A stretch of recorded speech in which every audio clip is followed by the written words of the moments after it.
was always going to be a difficult game for the full 90 minutes because one day's preparation was not ideal. People flying over, jet lagged. Most of the players not playing for 3 weeks, and so they've done remarkably well to come away with a victory. Delighted with the first half. I thought we were excellent. Really should have been a few more than just the one we got. And then we got the second and relaxed a little bit. And then we thought we were just planning for penalties, and thank God we got a penalty, just for one. And Richard King smashed it away perfectly. I think it was important to win. It must have been for the neutral, I don't know. A great game because it was end to end. There was chances. It was great football as well. You know, they're very technical, tactical. Trinidad, we knew that. But our boys did really well in terms of discipline, the game plan, and the transitions that we had, and opportunities to score. I'd say we should have scored more than 3, but normally you're happy with 3. But there were 2 penalties, which. But I think the key thing is there was a lot of pressure on the players today. First time in for a lot of them, all of them really. First time in the UK, playing for Jamaica. For the UK players, their families, the kids, you know, who've never seen Daddy playing in a Jamaica shirt. I've had the privilege of that, and I think they love that. I think the Jamaicans coming over have had a great experience already about what Europe is about, international football is about. We're delighted, but I think the key thing is, like we said, the fans were fantastic. They were really, from the beginning when we stepped out on the field before the warm-up, during the warm-up, and during the game, even when it went to 2-2, they were always behind the team. And I think the key was obviously winning this game, but was also in a performance to make the supporters proud, and with a smile when they leave the stadium. And that's what the players have done. They've achieved victory. Jamaicans looked proud as we went round, and they were all smiling. And that's what we like in Jamaica, I know that. So for a few days we can enjoy it, then get back to work. And a tough game on Saturday, whoever. Thank you, Coach. We can now open the floor for questions. Yes, go ahead. Hi, Steve. Congrats on the win. I just want to find out, do you have a preference for an opponent on Saturday? Would you want to face Ghana or Nigeria? Which one would you want to take on Saturday in the final? I'm going to watch the game tomorrow, so after the game I'll tell you. It's who we have to. You know, it's different totally, isn't it? So I've not seen a lot of either team, apart from they've got good players and good squads. So we'll just enjoy this, recover, and yeah, hopefully the fans will come again on Saturday, and we put in a good performance. The key for me was playing good football and a good performance and create chances, and there was exciting football, and also from Trinidad. So I think for the neutral, even for the 2 supporters, Trinidad and Jamaica, it was a game of football and a good game of football. All right, we can follow up with other questions. Please raise your hand, and then we can continue from there. All right, Gario, go ahead. Hello, Coach. Gario once again, JFF Live. Overall, from preparation standpoint, did you think today's game will get your players in the where you need to be for the second one coming out? You just mentioned you had one day to. One day, yeah. Yeah. You was there, you know. It's been a difficult 2 days, and a lot of detail and information put into the players.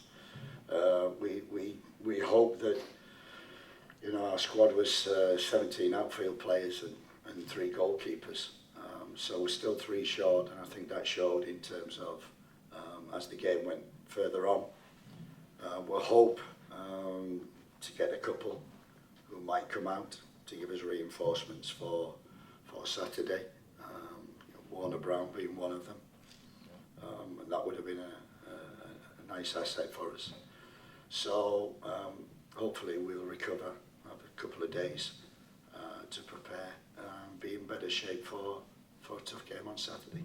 Yeah, and as far as being resilient, this is like another third game this year alone where we finish it off very much towards the end of the game where we come out with a victory.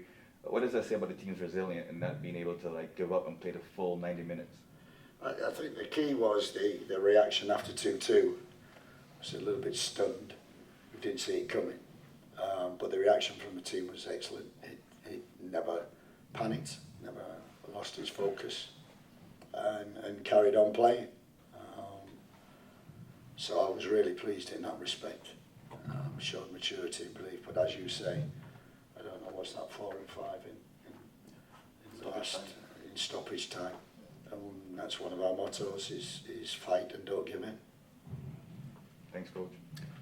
Any other questions from the members of the media? Yes, go ahead. Hi Steve, Nishal Shvagovatel from Olympics.com. Congratulations on the win. When you're watching the game tomorrow, what exactly are you going to be looking for? Is it going to be more a sense of getting an idea of their tactics or looking at the strongest players on the pitch? A bit of both. I think it's, obviously formation. Saying that, we expected Trinidad to play with a 3-5-2, and the surprises with a 4-3-3 and even a changed second half. So we adapted really well, from what preparation we'd done. So it's just to get an idea of, obviously, the strengths of each team, the formation, the strongest players, strengths and weaknesses. So just the usual opponent scouting. But the key thing is, it was important to win today because of the FIFA points as well. So Saturday will be nice. Hopefully, a couple more players coming in, and another good performance. That was for me the key. Was were we disciplined? Did we have good shape? Were we front foot? Were we aggressive? And we've got speed, and we used it on transition a lot. And I'm personally just delighted for Burrell. He plucked from nowhere, and playing for Burton, scoring goals, bit of an unknown. He's come here, he's been quiet. It must have been a huge game for him and his family. I know they're all here. And what a debut to score. And that goal that he got is what we saw in him. He's always in the 6-yard box, always. When a cross comes in, when there's bouncing around, he's always in the 6-yard box. And that's a real strength of it, number 9. Yes, Christian Labak, yeah. Hi Steve, Morgan Afori from the Guardian Observer. I just wanted to check with you in terms of the support today. Did it feel like a home game? It was really loud from the Jamaica contingent. So did you feel like you were playing in front of your fans at home? Yeah, absolutely. They're always vocal, home or now away. And it was just, that's why we're here. And I said that from the first press conference, why we're here. We're here for experience for the Jamaica players playing UK.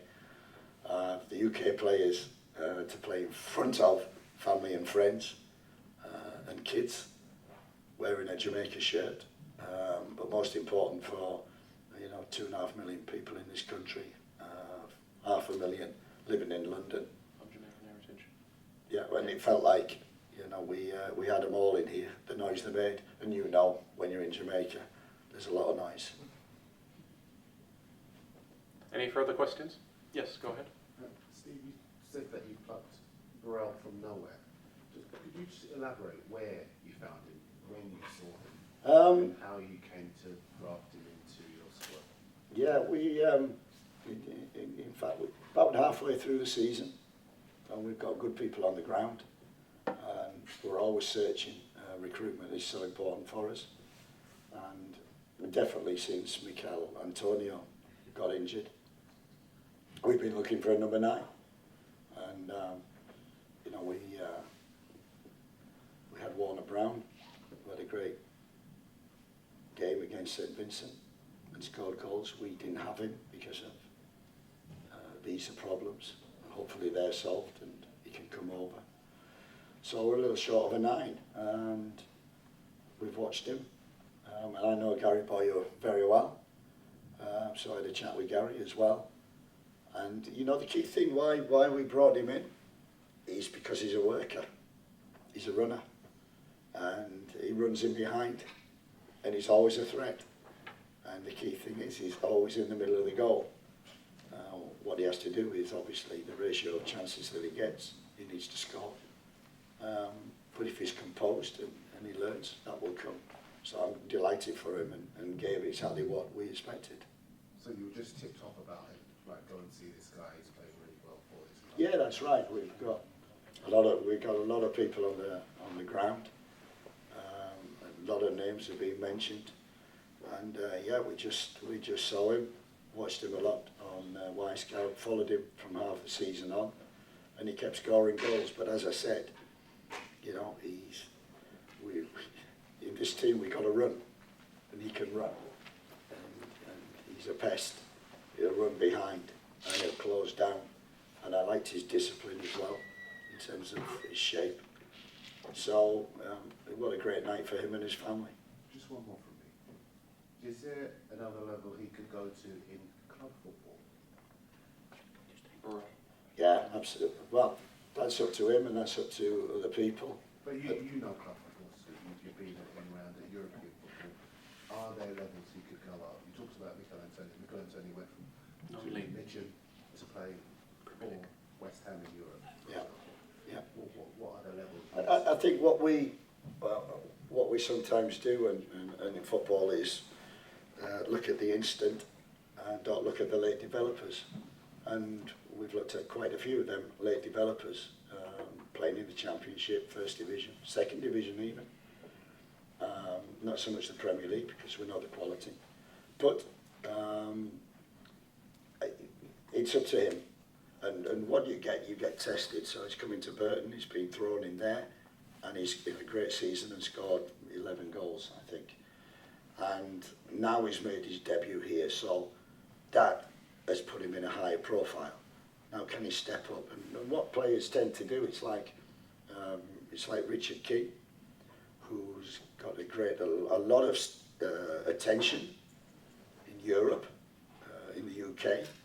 And I've been saying, banging the drum forever, I say that boy can step up to whatever level he's put in. At the moment, he needs to get off the island and he needs to play in a better competition. But I think, and I've included in the last 2 games, he was excellent against the US when he came on. So, and I've told every scout in England that they need to take Richard King. Because he might not be now, but he will be, because that boy's got everything. He's got everything, and he plays to the level that he's in. So if he jumps up and plays in the UK and more intensity, First Division, Championship, in time he will adapt to that. So Richard King, he needs time. But I would, if I was at the football club, I would take him because I think he can be a real asset in terms of he can defend, he's quick, when he wants to be, he can play to the level, whatever. And I just hope that someone takes a chance on it. Members of the media, thank you very much for your time. We appreciate it, and see you on Saturday. Thank you.